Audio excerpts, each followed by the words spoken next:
Hello dear aspirants, welcome to SPM focus UPSC. आज के 16th मई के एपिसोड में हम 4 करंट अफेयर्स टॉपिक्स कवर करेंगे। सबसे पहले इंडियाज न्यू सिक्योरिटी डॉक्ट्रिन, इसके बाद the appointment of a new UPSC chairman, the 2025 world food prize winner और आखिर में हम देखेंगे एक नए नेशनल ऑब्जर्वेंस आयुर्वेदा डे के बारे में। चलिए शुरू करते हैं आज का पहला टॉपिक से। भारत की सुरक्षा नीति एक नए दौर में एंटर कर चुकी है। प्राइम मिनिस्टर मोदी ने ऑपरेशन सिंदूर की सक्सेस के बाद नेशन को एड्रेस करते हुए इंडियाज न्यू सिक्योरिटी डॉक्ट्रिन का आउटलाइन किया है। सबसे पहले सिक्योरिटी डॉक्ट्रिन होती क्या है? एक सिक्योरिटी डॉक्ट्रिन एक ऐसी स्ट्रेटेजिक गाइडलाइन होती है जो बताती है कि देश अपनी नेशनल सिक्योरिटी का कैसे इंश्योर करेगा। Issues like terrorism, war and cyber attacks जैसे खतरों से अपने सिटीजन्स, टेरिटरी और इंटरेस्ट को कैसे प्रोटेक्ट किया जाए। इंडिया की कोल्ड स्टार्ट डॉक्ट्रिन इसी का एक क्लासिक एग्जाम्पल है, जो दिसंबर 2001 में पार्लियामेंट पर हुए आतंकी हमले के बाद डेवलप की गई थी। कोल्ड स्टार्ट डॉक्ट्रिन का कोर एम था पाकिस्तान के खिलाफ एक स्विफ्ट और डिसाइसिव कन्वेंशनल अटैक लॉन्च करना, ताकि उसे न्यूक्लियर रिस्पॉन्स की तैयारी का टाइम ना मिले। कोल्ड स्टार्ट नाम इसीलिए पड़ा, कोल्ड मतलब बिना लंबी प्लानिंग के और स्टार्ट मतलब तुरंत ऑफेंसिव एक्शन लेना आफ्टर प्रोवोकेशन। ये डॉक्ट्रिन ऑपरेशन पराक्रम के एक्सपीरियंस से इंस्पायर थी, जहां 13 दिसंबर 2001 के अटैक के बाद इंडिया ने पाकिस्तान बॉर्डर पर ट्रूप्स मोबिलाइज किए थे। लेकिन 3-4 हफ्तों का डिले हो गया था, इसी वजह से सरप्राइज का एलिमेंट चला गया। आखिरकार वॉर नहीं हुआ, mainly due to international diplomatic pressure. अब बात करते हैं प्राइम मिनिस्टर मोदी के नए डॉक्ट्रिन्स की, जो उन्होंने ऑपरेशन सिंदूर के बाद डिक्लेयर किए। Firstly, decisive retaliation on India's terms.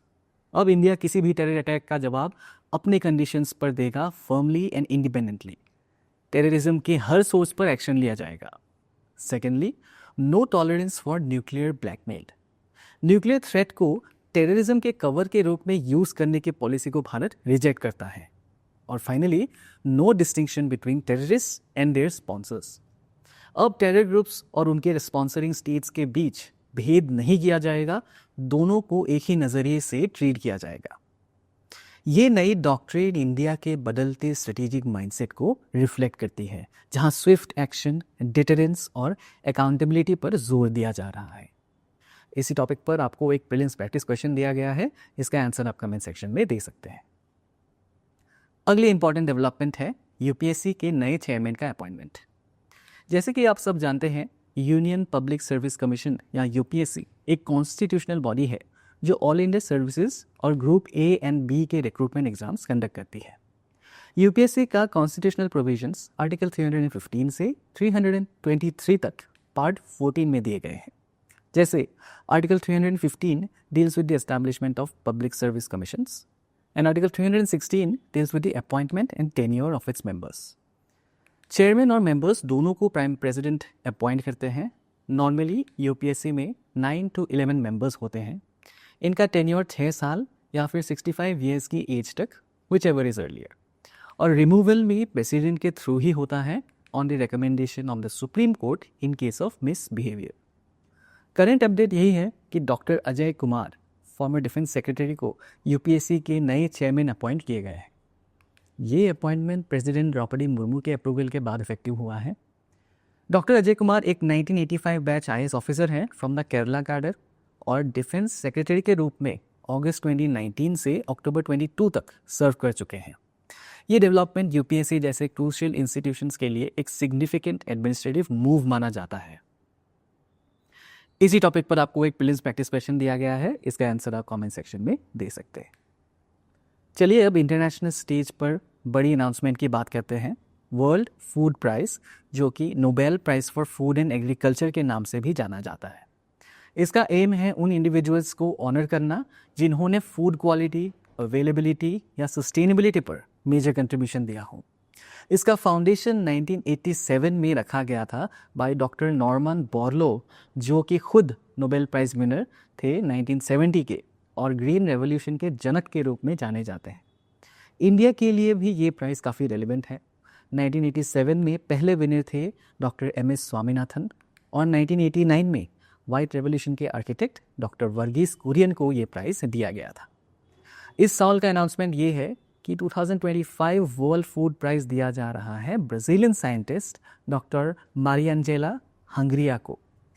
उनका काम है बायोलॉजिकल नाइट्रोजन फिक्सेशन में, जिससे ट्रॉपिकल एग्रीकल्चर में सॉइल हेल्थ और क्रॉप न्यूट्रिशन सस्टेनेबल और अफोर्डेबल वे में एनहांस हुआ है।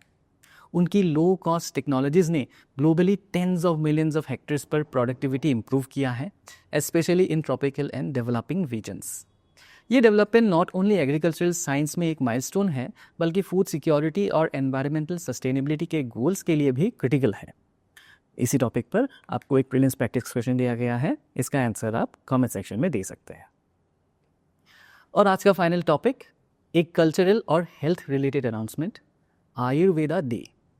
आयुर्वेदा डे अब हर साल 23 सितंबर को सेलिब्रेट किया जाएगा स्टार्टिंग फ्रॉम 2025। लेकिन क्या ख़ास है 23 सितंबर में?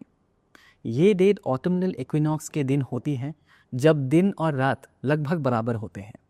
इस नेचुरल बैलेंस का कॉन्सेप्ट आयुर्वेदा के कोर प्रिंसिपल से मैच करती है, that is balance among body, mind and spirit. ये स्टेप आयुर्वेदा के ग्लोबल रिकग्निशन को और बूस्ट करेगा और ट्रेडिशनल इंडियन मेडिसिन सिस्टम्स को प्रमोट करने के लिए गवर्नमेंट ऑफ इंडिया का ये इनिशिएटिव का हिस्सा है।